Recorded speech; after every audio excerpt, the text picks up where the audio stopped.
y la transformación de las subjetividades. Al dejar de lado la dimensión entonces del mundo de la vida, la teoría crítica marxiana ingresaría siempre, según Habermas, en un camino sin salida, ¿no? O en una deriva pesimista, donde el sistema se reproduciría a sí mismo sin ningún tipo de contingencia o tensión inherente, diríamos, de la propia experiencia humana que habilitase un cambio social. Eh, y esto es algo que es, digamos, se puede pensar como una objeción importante, pero que atraviesa en verdad buena parte de la historia del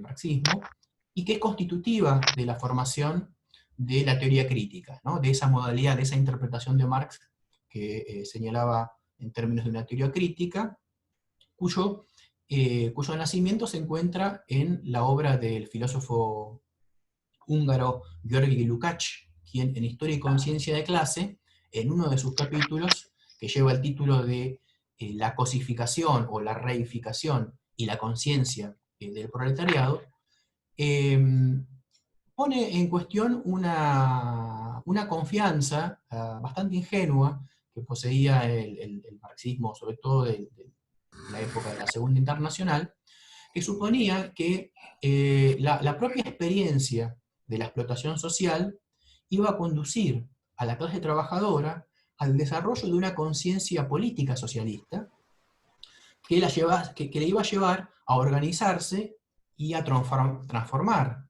la sociedad, las relaciones sociales de producción.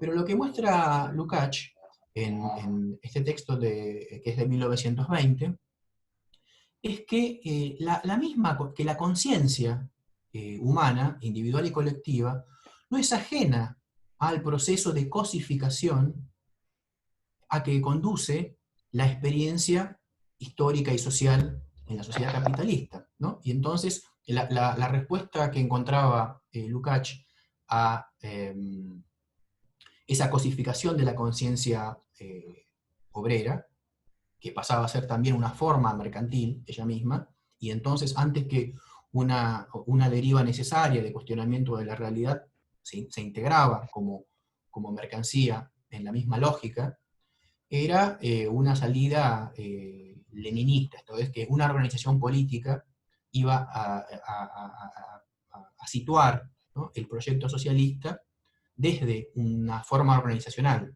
institucional. La escuela de Frankfurt no sigue, no adhiere a esta solución, o a esta presunta solución lukácsiana leninista, y entonces el modo en el cual realiza o enfrenta esta dificultad del marxismo es a través del psicoanálisis, ¿no?, de la incorporación de temas psicoanalíticos, sobre los cuales no vamos a ingresar demasiado, ¿no?, en este seminario.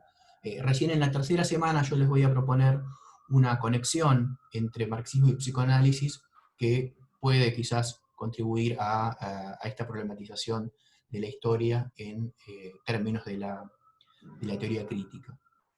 Pero lo que sí creo yo que desde un planteo como el de Marx se puede desplegar para proponer ciertas explicaciones del sujeto moderno es esa conexión con la cual había cerrado la primera parte de nuestro encuentro de hoy, entre desarrollo de las relaciones sociales capitalistas, emergencia de la modernidad, y aquí hay algo que es interesante, y es que en la medida en que el pasaje del antiguo régimen, de las formas comunitarias de existencia, por lo tanto colectiva, a las modalidades modernas, donde surge el individuo y la familia nuclear, ¿no?, una familia que ya no es extensa, en esas nuevas formas donde la condición de sujeto y la subjetividad son posibles, hay un problema que no estaba presente en el antiguo régimen, que era el de la legitimidad de la forma social y de la coexistencia colectiva. Es decir, que en la modernidad, al mismo tiempo que encontramos la emergencia de nuevos modos de existencia del individuo vinculadas a la forma sujeto, hay otras formas también de sujeto que son características de una fase de la modernidad, que es la existencia de las clases sociales, ¿no? Clases sociales que no podemos encontrar en otras formaciones. Si bien hay diferencias sociales, por ejemplo, en la antigua Grecia o en la antigua Roma, el modo específico de una definición económica de las clases es algo característico de la sociedad moderna. Pero en todo caso, estas formas de sujeto modernas no poseen ellas mismas una eficacia legitimadora de un orden social. Y es en este sentido que en la sociedad moderna surge la política y lo político como una instancia de construcción de los modos de organización social, de la autoridad, que son intrínsecamente problemáticos porque no refieren a un orden esencial que está basado en una voluntad trascendente.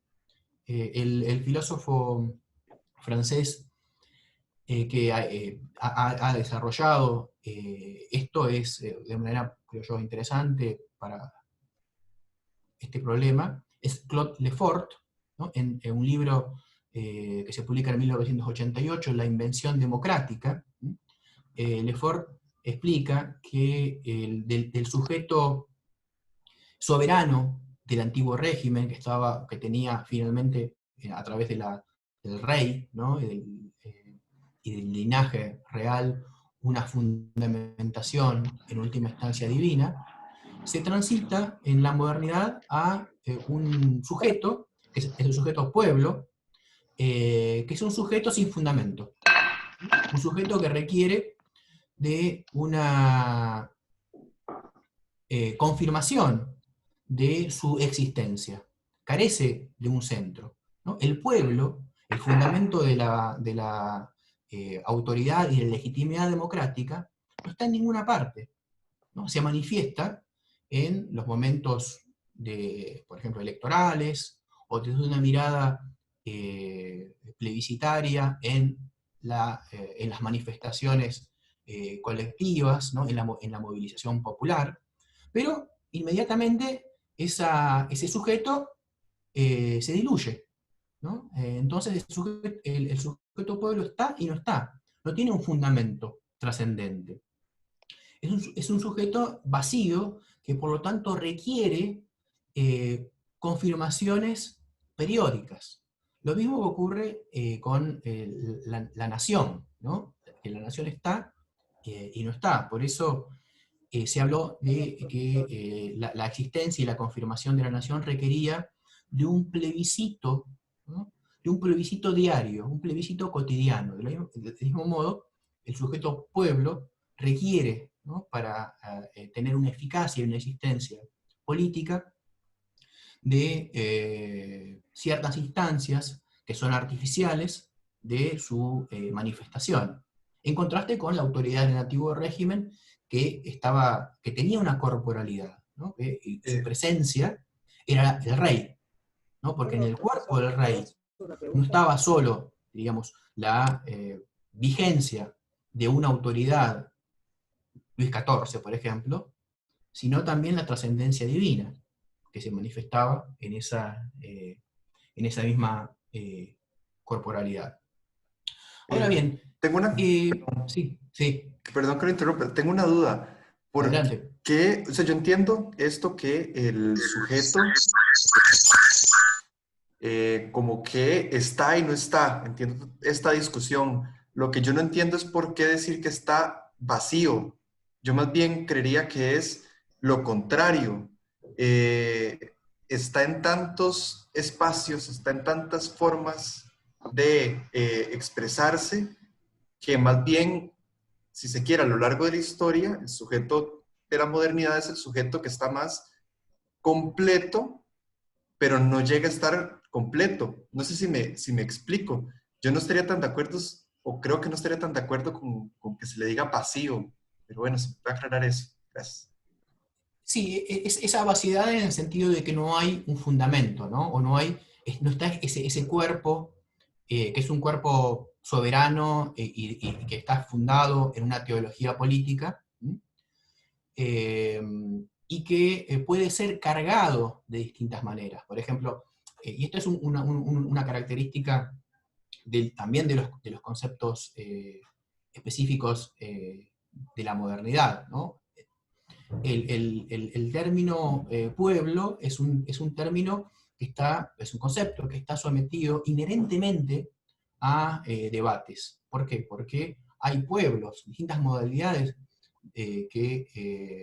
en las cuales se define el pueblo. ¿Sí? Puede haber un pueblo, por ejemplo, que es el conjunto de los habitantes, un pueblo que es el de ciertos sectores sociales que están desfavorecidos, o los pobres, o puede ser un pueblo en términos de una definición de una identidad nacional o regional. Entonces es cargado de un contenido. Esto es algo característico de los conceptos de la modernidad. Se ha propuesto un nombre teórico para este tipo de conceptos característicos de la modernidad, y es el ser de conceptos intrínsecamente controversiales. ¿Mm? ¿Qué quiere decir esto?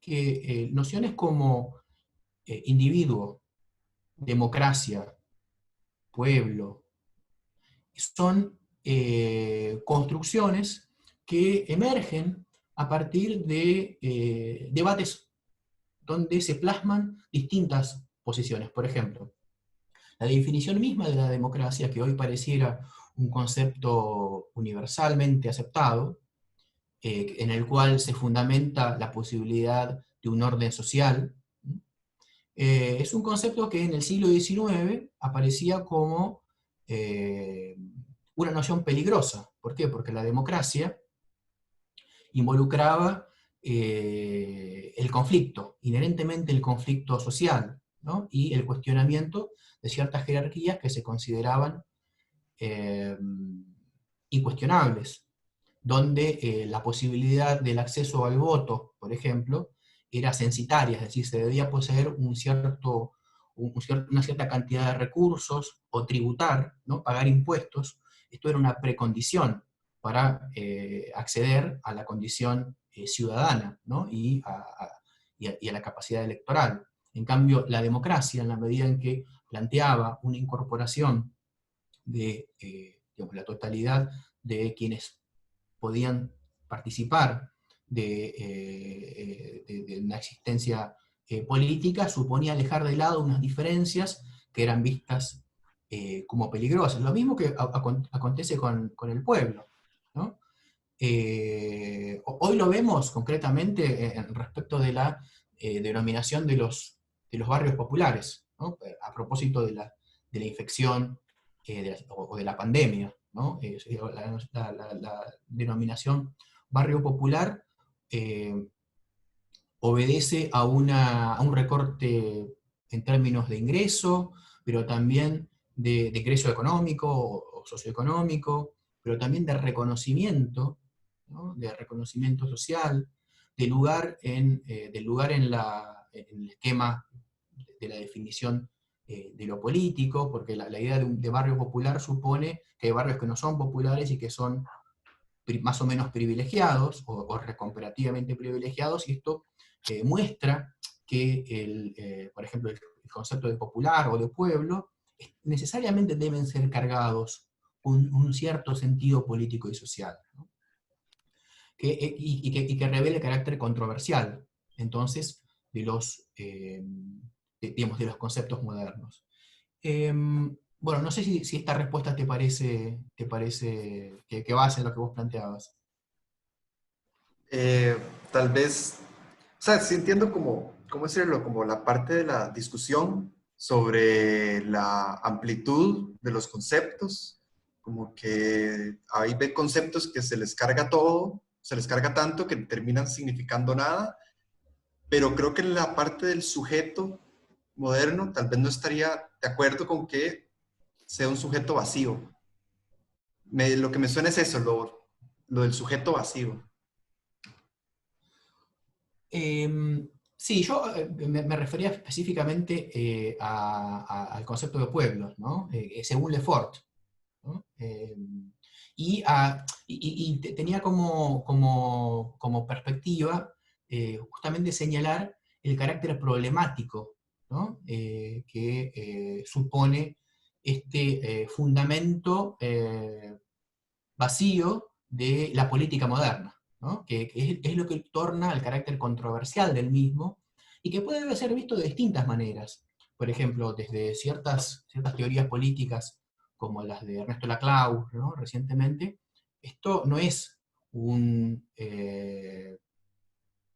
límite para la política, sino la condición misma de la política, en tanto que lo político, que es la constitución de sujetos a partir de operaciones digamos, de interacción, que él denomina equivalenciales, son las que permiten que una cierta demanda se instituya como digamos, lo común eh, eh, que permite que una diversidad de actores sociales disgregados puedan alcanzar, ¿no? Una identidad política y constituirse, ¿no? Como actor político, ¿no? A través de justamente pasar de las demandas particulares a las demandas populares. ¿No? Y justamente lo popular es esta construcción que se realiza y que no está dada socialmente. Ahora, en el caso de la aparición, les decía, del individuo, que desde una explicación vinculada con Marx se explica a propósito de la difusión del trabajo asalariado, ¿no? Y esto que explica, que señala John D'Emilio, que el trabajo asalariado permite la reproducción fuera de marcos comunitarios e incluso familiares, ¿no? El individuo que obtiene un salario no está obligado, sino por razones institucionales o culturales, ¿no? A formar una familia, a tener pareja estable, tener hijos, hijas, etc. Es la condición de posibilidad de la emergencia de ciertas subjetividades e identificaciones de sujetos que puedan estar vinculados, por ejemplo, con la orientación sexual. Y este es un punto interesante, creo, para poder pensar qué es lo que incorpora una mirada histórica respecto de otro tipo de aproximaciones.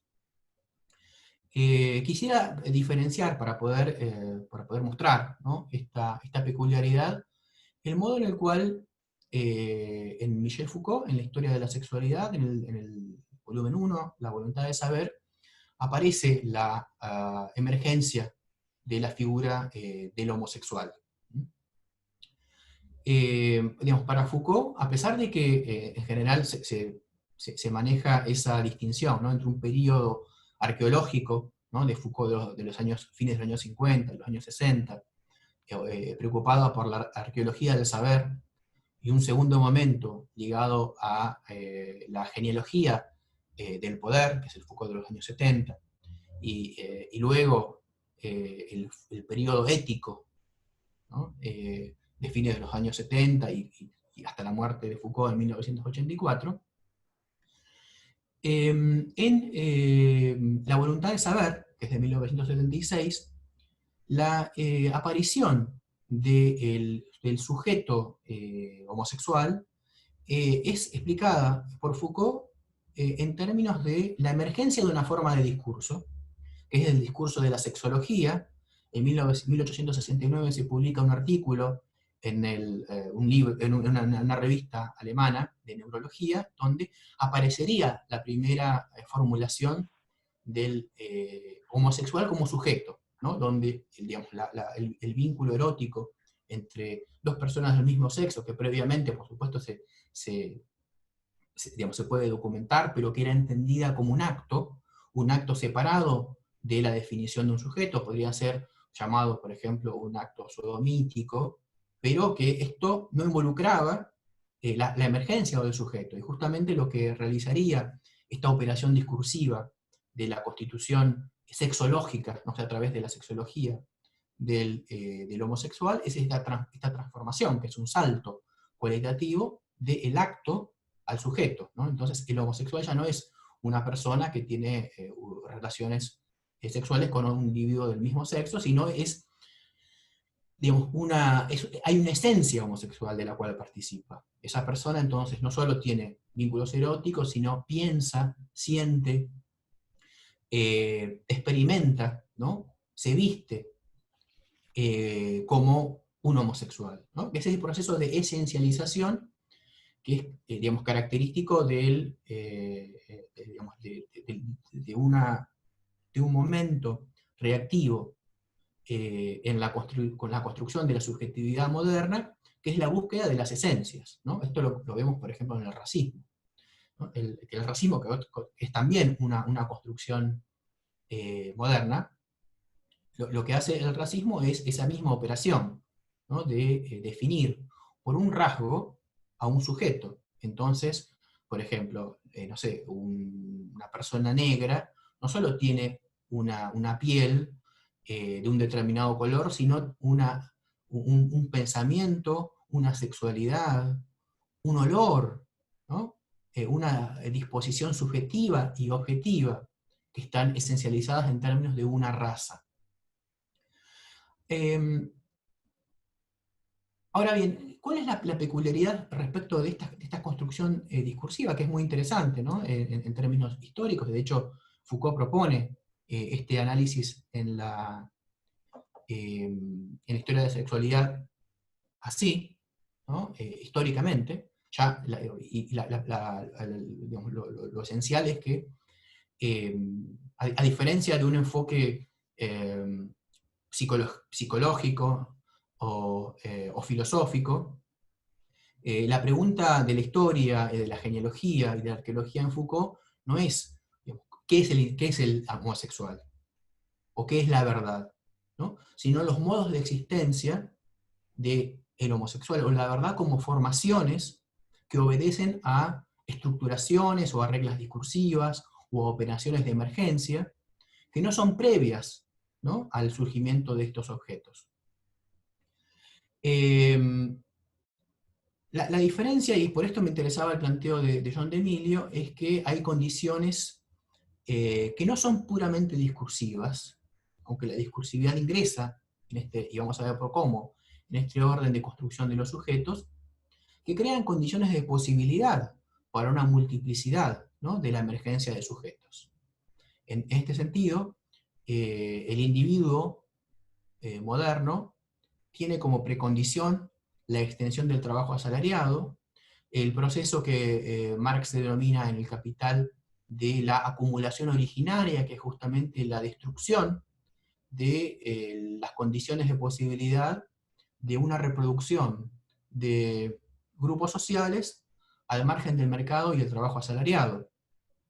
Y esto, digamos, se encuentra, por ejemplo, a partir de la expropiación de los terrenos comunales, digamos, de las mismas formas de la producción colectiva que obligan a los individuos a escindirse de las comunidades, de las formas de trabajo colectivas y buscar un empleo asalariado, ¿no? Acá hay un proceso de acumulación originaria o primitiva, que es la precondición del surgimiento del individuo, de todos los temas que nos van a preocupar en este curso, pero también en buena parte de la maestría. Quiero decir, el surgimiento del individuo es también el surgimiento del sujeto psicológico.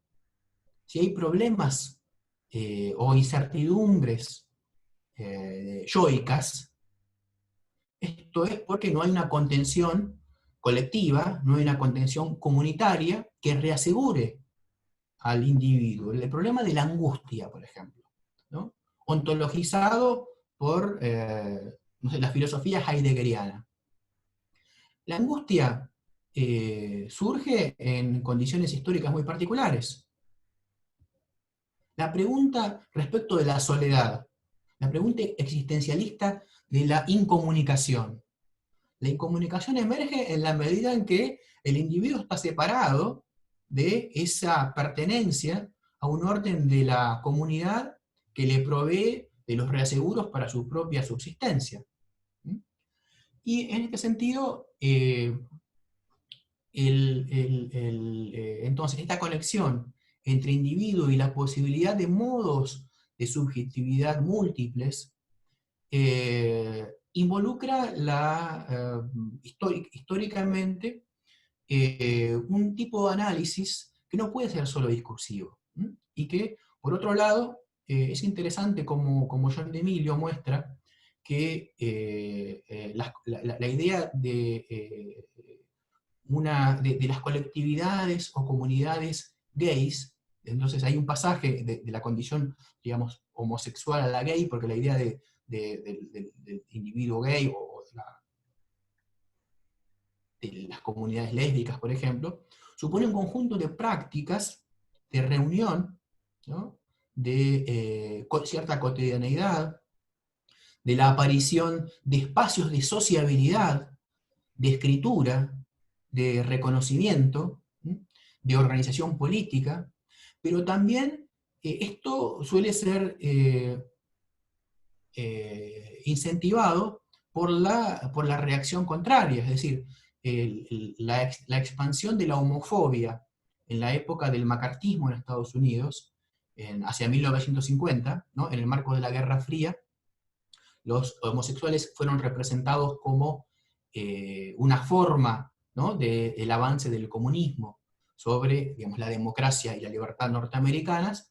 Este ataque o esta expansión de la homofobia suscitó, ¿no? como un efecto de defensa la afirmación de formas de coexistencia y de autodefensa entre los homosexuales y el desarrollo de una cultura, ¿no? de resistencia gay. Y lo mismo ocurrió con ese momento fundamental en la emergencia de una subjetividad que ya no es solo gay, ¿no? Que hoy llamaríamos queer, por la multiplicidad de sus alcances, lésbicos, trans, que fue Stonewall, ¿no? En 1969, este enfrentamiento en un bar de Nueva York de personas digamos, no heterosexuales, personas gays, personas lesbianas, trans, con la policía, ¿no? que venía a allanar el local. ¿no?